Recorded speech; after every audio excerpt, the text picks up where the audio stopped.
Today I was going to talk about why I need the hip surgery. In 2016, I had my stem cell transplant, which is where they kill all of the bone marrow within my body and, inside my bones that produces my immune system.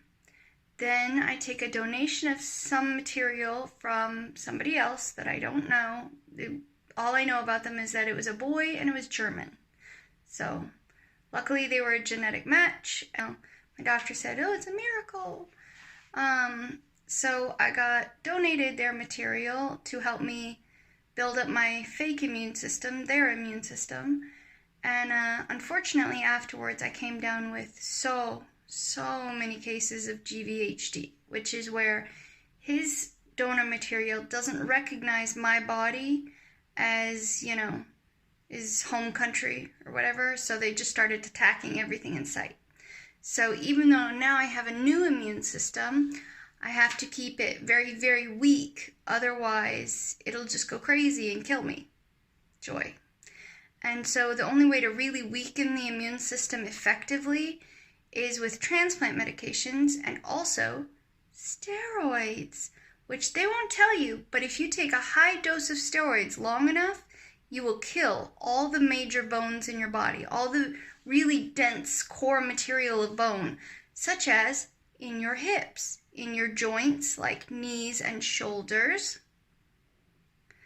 And so because of this, I actually didn't know, because nobody informed me that that was a possibility. So I was on high dose, really high dose steroids for over a year, probably a year and a half, before anyone took me off of them or lowered them or even tried to wean me off of them. And it all kind of culminated in the fact that the doctor who was treating me at the time overdosed me on my transplant medicine and caused me to go into multiple organ failure and a coma. Super fun.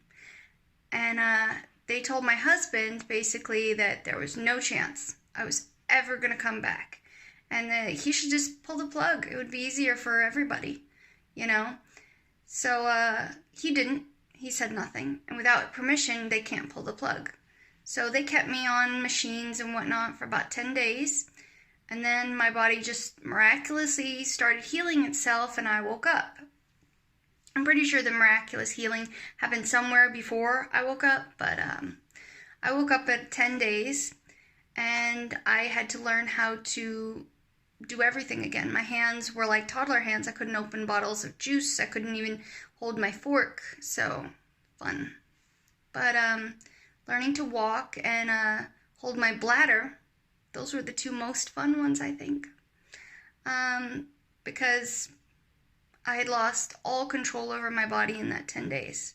Short amount of time, but it feels so much longer when you're in there. Because for me, it was one never-ending nightmare with little bits and snippets of my husband standing over me and saying, "You can do this. I love you. You can do this." And other than that, I don't remember much.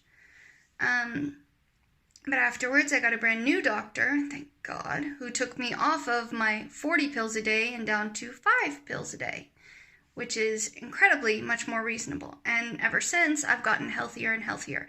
However, the damage done by the previous doctor's let's medicate and over-medicate policy was already done. My hips were shot.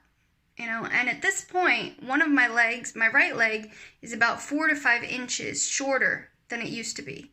And my left leg is about 3 inches shorter than it used to be. So there's a good 1.5 to 2 inch difference. And I walk very limpidly around when I do walk. And I need a walker and other equipment at times. I even have my own wheelchair for when I just can't bear the pain. And my hips are actually misshapen. They're not like the round circular way they're supposed to be, because now they're a completely different area of the bone that was never meant to be in the hip socket.